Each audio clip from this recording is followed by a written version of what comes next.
Hello friends, मैं हूं अरुण राजपूत और मैं आज आपके लिए एक एक्सेल का और एक वीडियो लेके आया हूं जिसमें हम देखेंगे कि अगर हम नॉर्मल जो हमारा डेटा होता है एक्सेल में उसे अगर टेबल फॉर्मेट में कन्वर्ट करते हैं तो इसके क्या क्या बेनिफिट्स हो सकते हैं।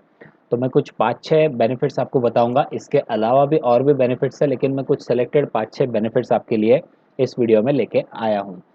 तो देखते हैं। सबसे पहले डेटा थोड़ा सा समझ के लेते हैं। मैंने कुछ ब्रांचेस लिए हैं जिनका इनकम और एक्सपेंसेस एक नॉर्मल जस्ट डेटा लिया है। तो जैसे पुणे का इनकम और एक्सपेंसेस, ऐसे ही हर एक ब्रांच का मैंने जस्ट एक इनकम और एक्सपेंसेस एक रैंडमली ले लिया है। अब इस पर्टिकुलर डेटा को, ये तो नॉर्मल डेटा है, इसे मैं टेबल फॉर्मेट में कन्वर्ट करने वाला हूँ और उसके क्या क्या बेनिफिट्स होने वाले हैं ये देखते हैं। तो सबसे पहले आपको ये टेबल को सेलेक्ट करना है, जो डेटा है आपका उसे सेलेक्ट करना है और इंसर्ट टैब में आपको टेबल का एक ऑप्शन मिलेगा। या तो आप शॉर्टकट की यूज़ कर सकते हो, कंट्रोल टी।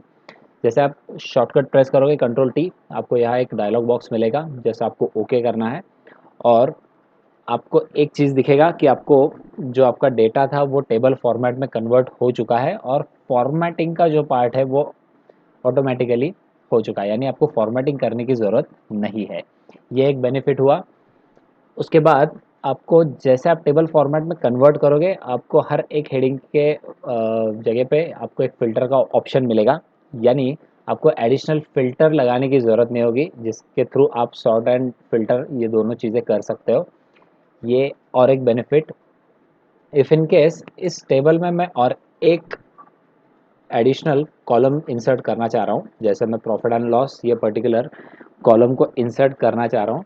जैसे मैं हेडिंग को टाइप करूँगा और एंटर करूँगा, तो देखो कॉलम तो इंसर्ट हो चुका है, प्लस आपको वो टेबल फॉर्मेट में ऑटोमेटिकली उसने कन्वर्ट किया है ये भी दिखेगा। सेम अगर कोई एक रो इंसर्ट करते हैं, लेकिन रो और कॉलम जब भी इंसर्ट करोगे वो एग्जैक्टली नीचे, या तो फिर कॉलम के केस में आपको एग्जैक्टली राइट साइड में ही करना है। इसमें कोई ब्लैंक रो या तो ब्लैंक कॉलम नहीं रखना है। जैसे इस केस में मैं नांदेड़ एक सिटी ऐड कर लेता हूँ, जिसको 20,000 एंड 15,000 का एक्सपेंसेस मेंशन करता हूँ। तो जैसे नांदेड़ एक एडिशनल फील्ड हमने रो इंसर्ट किया, तो उसे भी उसने टेबल फॉर्मेट में ऑटोमेटिकली कन्वर्ट कर लिया है। ये और एक बेनिफिट। इनकेस यहाँ मैं एक फॉर्मूला पुट करता हूँ, जैसे इनकम माइनस एक्सपेंसेस, या तो प्रॉफिट रहेगा या तो लॉस रहेगा।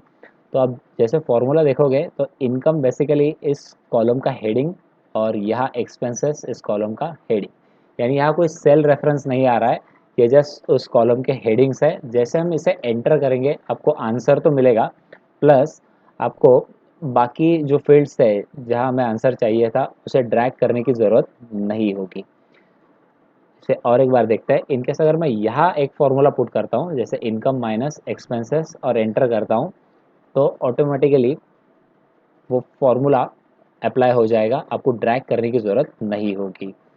ये और एक बेनिफिट हुआ। और जैसे हम फ्री स्पेन का ऑप्शन यूज़ करते हैं, वैसे ही अगर इस हेडिंग के तरफ थोड़ा सा ध्यान दीजिएगा, जैसे मैं एक स्टेप नीचे आता हूँ, तो ये हेडिंग्स जो है वो हमारे साथ में ही रहेंगे जब तक हम टेबल में है तब तक।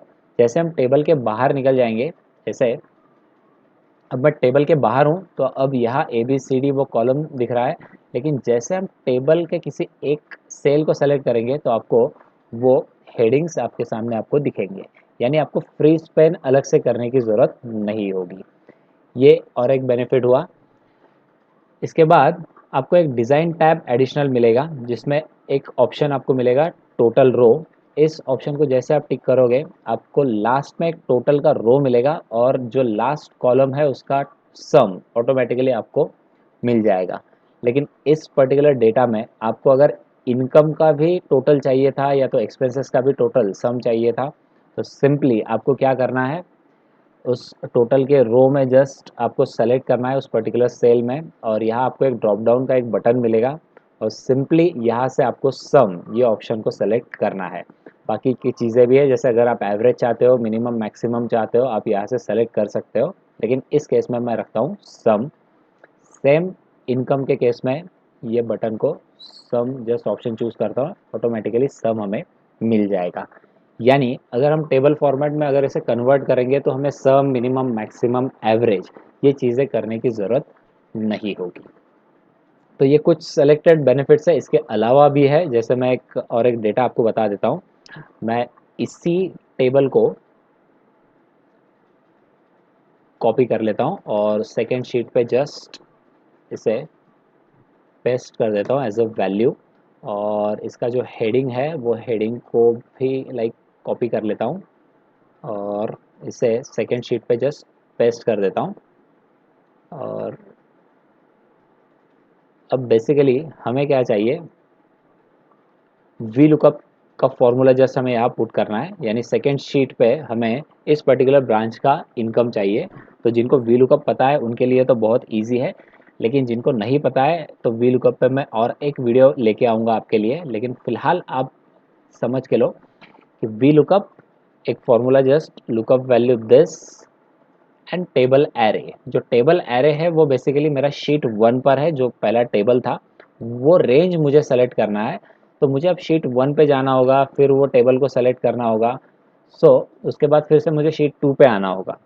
ये जो प्रोसेस है, मुझे शीट 1 पे जंप करने की ज़रूरत ना पड़े तो सिंपली मैं जस्ट टेबल टाइप कर लेता हूँ। तो ये टेबल सेकेंड आपको दिखेगा। इसको अगर आप रीनेम करना चाह रहे हो तो आप रीनेम कर सकते हो, लेकिन इस केस में टेबल 2 को मैं सेलेक्ट करता हूँ। यानी ये टेबल 2 क्या है, शीट 1 पे जो मेरा टेबल था उसका रेंज इसने ऑटोमेटिकली सेलेक्ट किया है, कॉमा, कॉलम नंबर दे देता हूँ सेकेंड और फॉल्स रखता हूँ, यानी मुझे एग्जैक्ट चाहिए और आपको उसका आंसर मिल जाएगा। जैसे पुणे का इनकम जो है वो 38,387 है। तो शीट 1 पे जस्ट चेक कर लेते हैं, तो पुणे का 38,387 ये इसका इनकम हुआ। यानी इस पर्टिकुलर बुक में अगर आपको कहीं पर भी इस टेबल फॉर्मेट का रेफरेंस देना है तो आपको उस शीट पे जंप करने की ज़रूरत नहीं होगी। सिंपली आपको उस टेबल का नाम जो है वो टाइप करना होगा, ऑटोमेटिकली वो रेंज को सेलेक्ट कर लेगा। तो अगर आपको ये वीडियो अच्छा लगा हो तो प्लीज़ इसे लाइक ज़रूर कीजिएगा, और जिन्होंने इसे मेरे चैनल को सब्सक्राइब नहीं किया है तो प्लीज़ आप मेरे चैनल को सब्सक्राइब कीजिएगा।